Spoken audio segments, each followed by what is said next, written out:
Welcome to The Explainer. Today, we are diving deep. We're distilling the actual math, and maybe more importantly, the psychology from top financial sources to show you exactly how to build significant wealth from the absolute ground up.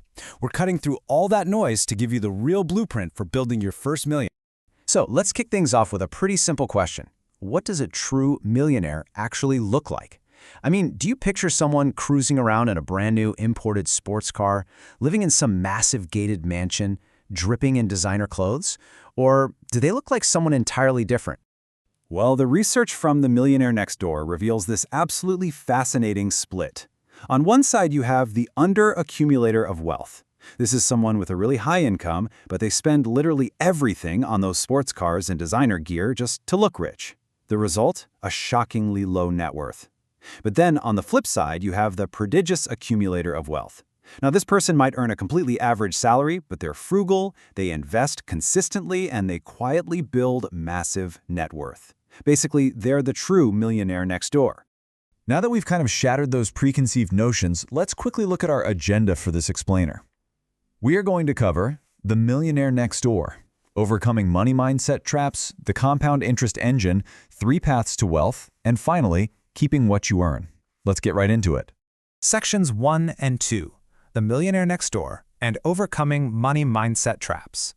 According to the research behind The Millionaire Next Door, a massive hurdle to actually building wealth is what's known as the better than theory.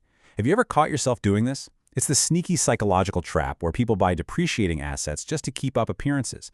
As their income goes up, their so-called need for luxury rises right along with it.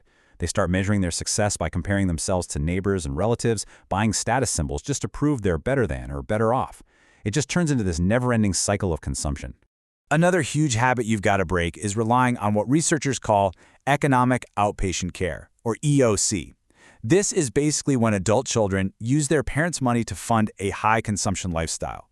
And wow, the data here is staggering. Adult children who receive EOC have 98% of the annual income of their independent peers, but they end up with 57% less net worth. 57%! It creates this totally false sense of security, It pushes them to buy $300,000 homes on $60,000 salaries, just relying on mom and dad to bridge the gap instead of building their own wealth. To really show you how small, impulsive lifestyle choices compound over time, the research highlights this crazy story of a couple with a heavy smoking habit. They smoked 3 packs a day for 46 years. Now, if they had simply invested that exact same amount of money in the market over that 46-year period, their portfolio would have exceeded $2 million. Yeah, you heard that right. That is literally setting $2 million on fire. It's such a perfect example of how our daily consumption habits quietly rob us of our future net worth, which actually brings us to the real mechanics of growing your money.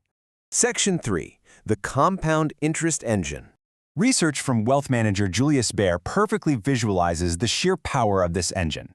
Imagine 2 children, right? Each is saving 1,000 francs a year from birth. Child number 1 just stashes the money in a tin box under the bed. Child number 2, however, invests it in an S&P 500 index fund, earning a pretty conservative average of 5% interest. By age 18, the child who actually invested in the market doesn't just have a little more, they have 64% more money. The first child is sitting on $18,000 while the second has almost $30,000. This brilliantly illustrates how generating interest on top of previously accumulated interest creates this massive undeniable snowball effect. So the absolutely crucial takeaway here is this: time in the market beats timing the market. If you're out there stressing over daily stock charts, just take a breath. Julius Baer notes that simply staying invested for a long time, like, say, waiting 20 years in an S&P 500 index, typically produces vastly better returns than trying to actively guess market highs and lows. Those guesses are usually driven by emotional overreactions anyway. So let's look at how to actually apply this in the real world. Section 4, 3 paths to wealth. Now, if you choose the stock market playbook, The Motley Fool lays out 3 incredibly straightforward steps. Step 1, start as early as humanly possible to let compound growth do all the heavy lifting. Step 2, invest consistently using dollar-cost averaging. That basically means investing set amounts at regular intervals, which takes all the emotional guesswork out of timing the market. And step 3, pick fundamentally strong companies with a clear competitive advantage. But hey, what if you take the entrepreneurship route instead? The Key Person of Influence framework points out that 93% of businesses never hit $1 million in revenue. Why is that? Well, it's mostly because they limit themselves to a physical, geography-based model. They're essentially competing in a local race to the bottom. To really scale up, you must break geographic borders and target an ideal customer persona, or ICP, who could be located literally anywhere in the world. And to truly escape the trap of just selling your time for money, you've got to stop being the product yourself.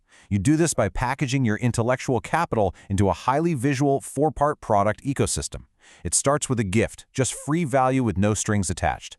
Next is a product for prospects, which requires a small commitment of time or maybe an email address. Third is your core offer, which delivers the full, remarkable transformation. And finally, a product for clients to support their ongoing journey. By making this whole ecosystem highly visual with things like landing pages and explainers, you manufacture demand without having to be physically present for every single transaction. It's a real game changer. And the math behind this, it is incredibly freeing. Positioning yourself as a global authority for a specific persona lets you command premium pricing. You don't need to hustle for thousands of cheap sales. By charging a premium, you literally only need to make 2 $10,000 sales a week to hit $1 million in annual revenue. Because remember, value is subjective. When you're solving high-level problems for the exact right people, premium pricing becomes completely natural. But once you're generating that level of capital, you face one final challenge. Section 5. Keeping what you earn. Morgan Stanley advises that maximizing your tax-advantaged accounts is absolutely key to building wealth. But you really need to know the difference between the main options. Traditional accounts use pre-tax dollars. That means you defer the taxes now, but, catch this, you pay them upon withdrawal. Roth accounts, on the other hand, use after-tax dollars. That means your money grows tax-free and your qualified withdrawals are completely tax-free.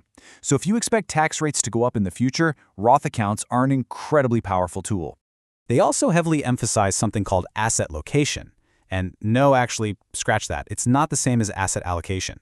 Simply put, asset location is about putting your high-growth assets into those tax-advantaged accounts so they can compound beautifully without being dragged down by taxes. Meanwhile, your highly tax-efficient assets, like municipal bonds, can sit safely in your taxable accounts. It's a relatively small adjustment, but it can yield significantly more wealth over time. You know, this all circles back to a really profound truth from one of the greatest investors of all time, Warren Buffett. He simply states, "My life has been a product of compound interest." It's a great reminder that enduring wealth isn't about quick wins, flashy status symbols, or keeping up with the Joneses. It's about long-term discipline, finding the right vehicles, and just letting time do the heavy lifting. So, I leave you with this final, provocative thought. Take a hard look at your own budget, your mindset, and your investments today.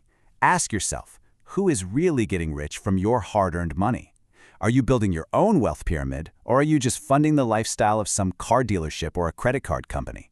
The blueprint is right here in your hands. Now it's time to look at your own accounts and decide which path you are really on.